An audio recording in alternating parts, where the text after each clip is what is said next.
2025 ಹೋಗಿ 2026ಕ್ಕೆ ಪದಾರ್ಪಣೆ ಮಾಡಲು ಇನ್ನೆರಡು ದಿನಗಳು ಬಾಕಿ.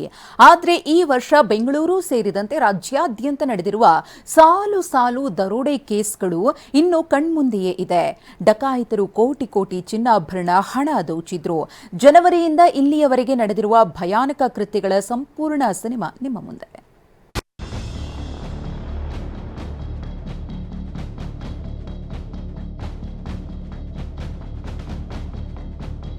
ರಾಜ್ಯದಲ್ಲಿ ದರೋಡೆಕೋರರು, ರಾಬರಿ ರಕ್ಕಸರ ಕ್ರೌರ್ಯ ಜನರಲ್ಲಿ ಭಯ ಹುಟ್ಟಿಸಿದೆ.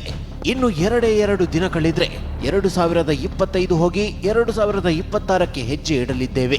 ಹಲವರ ಪಾಲಿಗೆ 2025 ಕರಾಳ ವರ್ಷ ಅಂದ್ರೆ ತಪ್ಪಾಗೋದಿಲ್ಲ. ಯಾಕಂದ್ರೆ ಬೆಂಗಳೂರು ಸೇರಿದಂತೆ ರಾಜ್ಯಾದ್ಯಂತ ಸಾಲು ಸಾಲು ದರೋಡೆ ಪ್ರಕರಣ ನಡೆದು ಹೋಗಿವೆ. ಅಷ್ಟಕ್ಕೂ ರಾಜ್ಯದ ಜನರನ್ನ ತಲ್ಲಣಗೊಳಿಸಿರೋ ಒಂದೊಂದೇ ರಾಬರಿ ಕೇಸ್ ಫೈಲ್ಗಳನ್ನ ನಿಮ್ಮ ಮುಂದೆ ಓಪನ್ ಮಾಡ್ತಿದ್ದೀವಿ ನೋಡಿ. ಬೆಂಗಳೂರಿನಲ್ಲಿ 7 ಕೋಟಿ 11 ಲಕ್ಷ ರೂಪಾಯಿ ದರೋಡೆ. ಬೆಂಗಳೂರಿನ ಹೃದಯ ಭಾಗದಲ್ಲಿ ಎಟಿಎಂ ವಾಹನ ಹೈಜಾಕ್ ಮಾಡಿದ್ರು. ಮಠ ಮಧ್ಯಾಹ್ನವೇ ಅಶೋಕ ಪಿಲ್ಲರ್ ಬಳಿ ರಸ್ತೆ ಮಧ್ಯೆ 7 ಕೋಟಿ 11 ಲಕ್ಷ ಲೂಟಿ ಹೊಡೆದಿದ್ರು.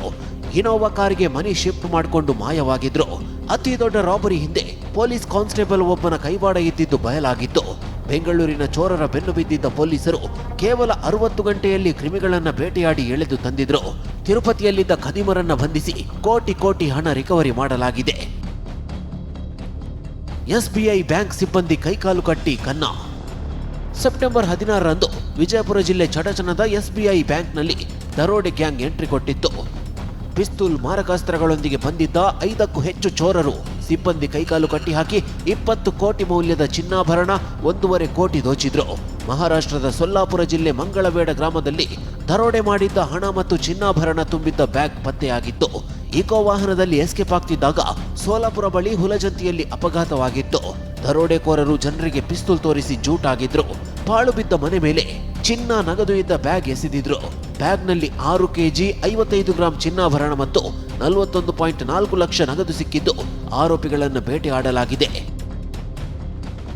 ಗನ್ ತೋರಿಸಿ 18 ಲಕ್ಷ ಮೌಲ್ಯದ ಚಿನ್ನಾಭರಣ ಲೂಟಿ.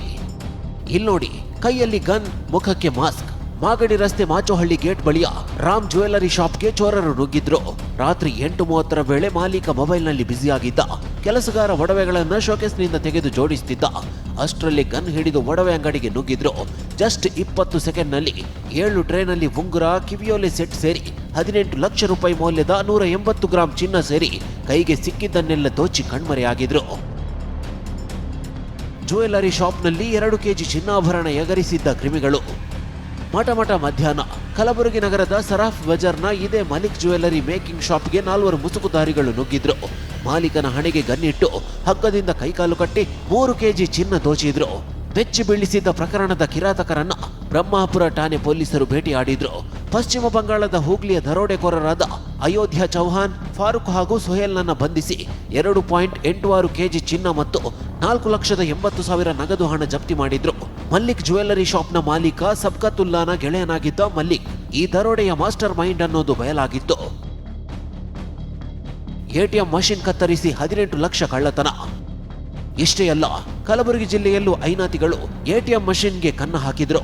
ಕಲಬುರಗಿಯ ರಿಂಗ್ ರೋಡ್ನ ಪೂಜಾರಿ ಚೌಕ್ನಲ್ಲಿದ್ದ ಎಸ್ಬಿಐ ಎಟಿಎಂಗೆ ಕ್ರಿಮಿಗಳು ಹೆಜ್ಜೆ ಇಟ್ಟಿದ್ರು. ಸೆಕ್ಯೂರಿಟಿ ಗಾರ್ಡ್ಗಳು ಇಲ್ಲದಿರೋದಕ್ಕೆ ಪ್ಲಾನ್ ಮಾಡಿದ್ದ ಚೋರರ ಗ್ಯಾಂಗ್ ನಸುಕಿನ ಜಾವ 3 ಗಂಟೆಗೆ ಸಿಸಿ ಕ್ಯಾಮೆರಾಗೆ ಬ್ಲಾಕ್ ಕಲರ್ ಸ್ಪ್ರೇ ಮಾಡಿದ್ರು. ಬಳಿಕ ಗ್ಯಾಸ್ ಕಟರ್ನಿಂದ ಎಟಿಎಂ ಮಷಿನ್ ಓಪನ್ ಮಾಡಿ 18 ಲಕ್ಷ ರೂಪಾಯಿ ಹಣ ಲೂಟಿ ಮಾಡಿದ್ರು. ಪಕ್ಕದಲ್ಲಿದ್ದ ಮತ್ತೊಂದು ಎಟಿಎಂಗೂ ಕನ್ನ ಹಾಕಬೇಕು ಅನ್ನುವಷ್ಟರಲ್ಲಿ ಸೈರನ್ ಬೆಲ್ ಹೊಡೆದಿತ್ತು. ಬಳಿಕ ಅಲರ್ಟ್ ಆದ ಚೋರರು 18 ಲಕ್ಷ ರೂಪಾಯಿ ಕದ್ದು ಎಸ್ಕೇಪ್ ಆಗಿದ್ರು. ಎಸ್ಬಿಐ ಬ್ಯಾಂಕ್ನಲ್ಲಿ 13 ಕೋಟಿ ಚಿನ್ನಾಭರಣ ದರೋಡೆ. ದಾವಣಗೆರೆ ಜಿಲ್ಲೆಯ ನ್ಯಾಮತಿ ಎಸ್ಬಿಐ ಬ್ಯಾಂಕ್ನಲ್ಲಿ ಚಿನ್ನಾಭರಣವನ್ನ ಕಿರಾತಕರು ದೋಚಿದ್ರು. ಮಾರ್ಚ್ 31ರಂದು ಪ್ರಕರಣ ಬಯಲಾಗಿತ್ತು. ಯೂಟ್ಯೂಬ್ನಲ್ಲಿ ಬ್ಯಾಂಕ್ ಕಳ್ಳತನದ ವಿಡಿಯೋವನ್ನ ವೀಕ್ಷಿಸಿದ್ದ ಖದೀಮರು 13 ಕೋಟಿ ಮೌಲ್ಯದ 17 ಕೆಜಿ 750 ಗ್ರಾಂ ಚಿನ್ನಾಭರಣ ಎಗರಿಸಿದ್ರು. ನ್ಯಾಮತಿಯಲ್ಲಿ ವಿಐಪಿ ಬೇಕರಿ ಇಟ್ಕೊಂಡಿದ್ದ ವಿಜಯ್ ಕುಮಾರ್, ಸಹೋದರ ಅಜಯ್ ಸೇರಿ ಗ್ಯಾಂಗ್ ಕೃತ್ಯ ಎಸಗಿತ್ತು. ಆರೋಪಿಗಳ ಜಾಡನ್ನ ಬೆನ್ನು ಬಿದ್ದಿದ್ದ ಪೊಲೀಸರು ವಿಜಯ್ ಕುಮಾರ್ ಸೇರಿದಂತೆ 7 ಜನರನ್ನ ಬಂಧಿಸಿ ಚಿನ್ನಾಭರಣ ಜಪ್ತಿ ಮಾಡಿದ್ರು. ಬೀದರ್ನಲ್ಲಿ ಶೂಟೌಟ್, 83 ಲಕ್ಷ ರೂಪಾಯಿ ರಾಬರಿ. ಇಲ್ನೋಡಿ, ಜನರೆದುರೇ ಮನ ಬಂದಂತೆ ಫೈರಿಂಗ್ ಮಾಡಿದ್ರು. ಬೀದರ್ನ ಶಿವಾಜಿ ಚೌಕಿಗೆ 2 ಡಕಾಯಿತರು ಲಗ್ಗೆ ಇಟ್ಟಿದ್ರು. ಎಟಿಎಂ ಸಿಬ್ಬಂದಿ ಹಣ ಹಾಕುವಾಗಲೇ ಗುಂಡಿನ ಮಳೆಗರೆದಿದ್ರು. 87 ಲಕ್ಷದ ಬಾಕ್ಸ್ ಇಟ್ಟುಕೊಂಡು ದರೋಡೆಕೋರರು ಹೊರಟಿದ್ದಾಗಲೇ ಹಣದ ಬಾಕ್ಸ್ ಬೈಕ್ನಿಂದ ಬಿದ್ದು 5 ಲಕ್ಷ ರೂಪಾಯಿ ರಸ್ತೆ ಕೆಳಗೆ ಬಿದ್ದಿತ್ತು. ಉಳಿದ 83 ಲಕ್ಷ ಕ್ಯಾಶ್ ಟ್ರಂಕ್ ಸಮೇತ ಖದೀಮರು ಪರಾರಿಯಾಗಿದ್ರು. ಖತರ್ನಾಕ್ ಗಳಿಗಾಗಿ ಪೊಲೀಸರು ಸಿಕ್ಕ ಕಡೆ ಜಾಲಾಡ್ತಿದ್ದಾರೆ. ಆದ್ರೆ 1 ವರ್ಷ ಕಳೆದ್ರೂ ಪಾಪಿಗಳ ಸುಳಿವೇ ಸಿಕ್ಕಿಲ್ಲ. ಕೋಟೆಕಾರು ಬ್ಯಾಂಕ್ನಲ್ಲಿ 12 ಕೋಟಿ ಚಿನ್ನಾಭರಣ ಲೂಟಿ. ಬೀದರ್ನಲ್ಲಿ ದರೋಡೆಯಾದ ಮರುದಿನವೇ ಮಂಗಳೂರಿನಲ್ಲೂ ಭೀಕರ ಕೃತ್ಯ ನಡೆದಿತ್ತು. ಉಳ್ಳಾಲದಲ್ಲಿರೋ ಕೋಟೆಕಾರು ವ್ಯವಸಾಯ ಸೇವಾ ಸಹಕಾರಿ ಬ್ಯಾಂಕ್ಗೆ ಖದೀಮರು ಎಂಟ್ರಿ ಕೊಟ್ಟಿದ್ರು. ಮಧ್ಯಾಹ್ನ 1:10 ಹೊತ್ತಿಗೆ ಫಿಯೇಟ್ ಕಾರ್ನಲ್ಲಿ ಬಂದಿದ್ದ ಮುಸುಕುಧಾರಿಗಳು ಬಂದೂಕು ತಲವಾರು ತೋರಿಸಿ ಬೆದರಿಸಿದ್ರು. ಚಿನ್ನಾಭರಣ ಸೇರಿ 12 ಕೋಟಿ ರೂಪಾಯಿ ಮೌಲ್ಯದ ಮಾಲು ಸಮೇತ 17 ಸೆಕೆಂಡ್ನಲ್ಲೇ ಎಸ್ಕೇಪ್ ಆಗಿದ್ರು. ಆಪರೇಷನ್ಗೆ ಇಳಿದಿದ್ದ ಪೊಲೀಸರು ಪ್ರಮುಖ ಆರೋಪಿ ಮುರುಗನ್ ಸೇರಿ ಗ್ಯಾಂಗ್ ಅನ್ನ ಹೆಡೆಮುರಿ ಕಟ್ಟಿತ್ತು. ರಾಜ್ಯದಲ್ಲಿ ಸಾಲು ಅಪರಾಧ ಪ್ರಕರಣಗಳು ನಡೀತಾನೆ ಇದೆ. ದರೋಡೆ, ಸುಲಿಗೆ, ಕೊಲೆ ಸೇರಿ ಸಾಲು ಕ್ರೈಮ್ನಿಂದ ಜನ ಬೆವರಿ ಹೋಗಿದ್ದಾರೆ. ಅದರಲ್ಲೂ ಈ ವರ್ಷವೇ ಅತಿ ದೊಡ್ಡ ರಾಬರಿ ಪ್ರಕರಣಗಳು ನಡೆದಿದ್ದು ಜನರನ್ನ ಆತಂಕಕ್ಕೆ ದೂಡಿದೆ. ಇನ್ನಾದ್ರೂ ಇಂತಹ ಕೃತ್ಯಗಳು ನಡೆಯದಂತೆ ಸರ್ಕಾರ ಮತ್ತು ಖದರ್ ಖಾಕಿ ಎಚ್ಚರಿಕೆ ವಹಿಸಬೇಕಿದೆ. Bureau report, TV9.